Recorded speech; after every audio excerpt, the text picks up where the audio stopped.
I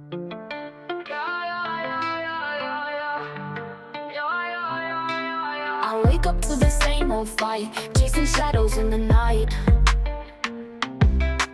Promises made, but I let them fade. Caught in the cycle, I'm feeling betrayed. Round and round, I'm losing ground. Trying to break free, but I can't see. These negative patterns are haunting me. Nights turn to days, I'm losing my way. Thought I found peace, but it's led me astray. Chasing the high, but it only brings pain. The more I run, the less I gain. Hey everybody, hey, and welcome to another session of Taureca. Say it again. Today, I want to discuss the difference between love and attachment. Many people use the words love and attachment interchangeably when they are actually very different experiences. The topic for today, are you in love or are you attached? Inquiring minds want to know. So my first question, how do you know if you're truly in love with someone or if you simply become attached to them?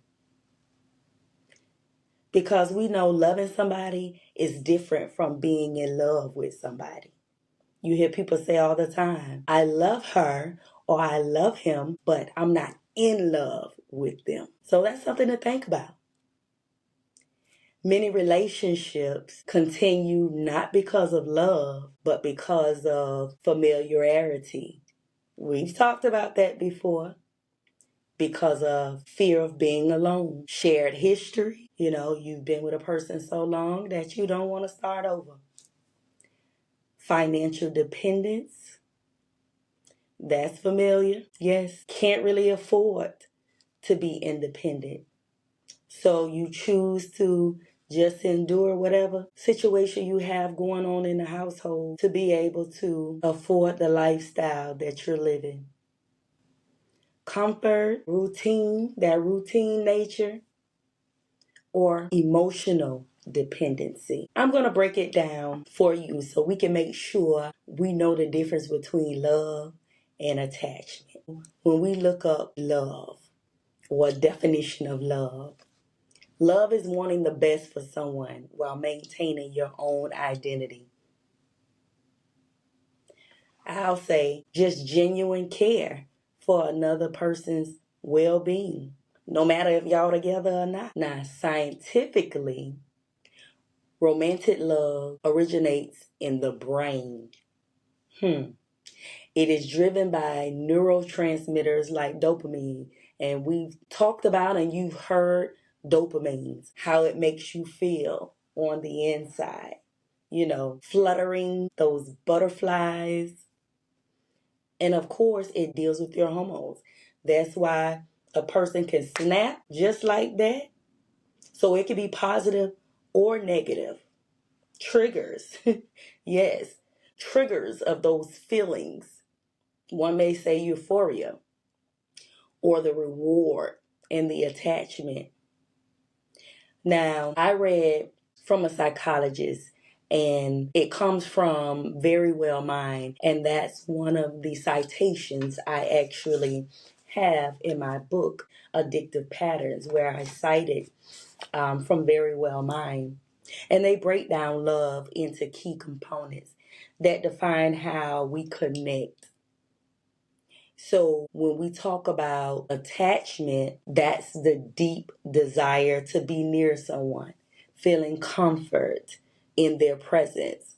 So love can deal with attachment, but we don't want it to be singled out and only that, to where you're doing things of a routine nature. Caring, we know that's valuing the other person's happiness and needs as highly as your own. Intimacy, that's the vulnerability to share your inner world, your private thoughts, and trust in that individual. So that was love. Now we're going to break down attachment. First, we need to define it. So attachment, I'll say it like this. Attachment can sometimes be driven by emotional needs rather than genuine connections. Where you've heard people talk about that trauma bond or an emotional bond that connects one person to another across time as well as space. It functions as a psychological survival mechanism. It's designed to provide safety or just comfort. I'll even throw in convenience. I'm going to share what attachment says. These are some phrases like, I need you. I don't know who I am without you. You've heard people say that before. I fear losing you. I stay because I've invested too much time. I can't imagine starting over. We know attachment can be rooted in fear of abandonment, loneliness, low self-esteem, and I've already said trauma bonding. And I'm throwing these out to see if you might be found guilty of these things. I have some more questions. I want to throw them out. I consider myself to be the questionnaire. This is for those who are dating or maybe even married. Maybe the relationship may be kind of shaky right now, maybe uncertain, not sure what the future holds. If your person or your partner left tomorrow, would you miss them or miss just having someone present? That's a question. Would you truly miss them as the individual, how they make you feel, things that they do, or would you just miss having somebody in the house or going on dates with? Another question. Do you love who they are today or the potential you hope they become? Are you staying because you're happy or because you're afraid to leave? Does this relationship bring peace or anxiety? This is what you should be asking yourself. Are you growing together or merely holding on? This topic connects beautifully with addictive patterns because the questions that I just asked you, some people become addicted to the chase. Yes, they become addicted to the chase. They become addicted to toxic cycles. They become addicted to being needed. They become addicted to fixing broken people. You hear people say, you just looking for another project. They become addicted to emotional highs and lows. That doggone roller coaster again. I just want to bring it to your attention and share out because sometimes we as individuals make mistakes. Sometimes we just mistake emotional dependency for love. And they may repeatedly return to the relationships that hurt them because the pattern feels familiar. Love should not require you to lose yourself.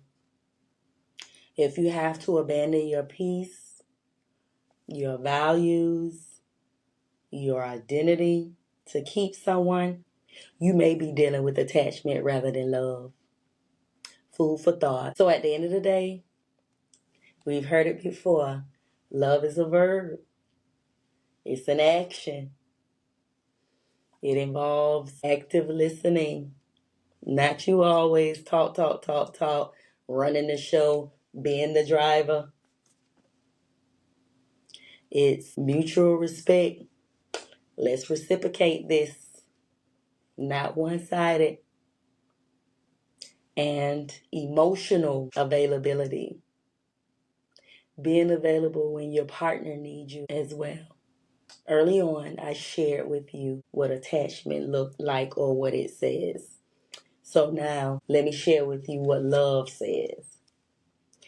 Love often says, I choose you. Not I need you, but I choose you.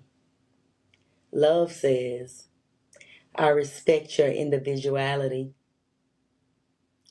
Love says, I want us both to grow. Love says, I trust you. Love says, I can survive without you, but I want you in my life. Hopefully you got something out of today's session of Taureca Say It Again. Please do not forget to like, share, and subscribe to iHeartRadio, YouTube, and Spotify.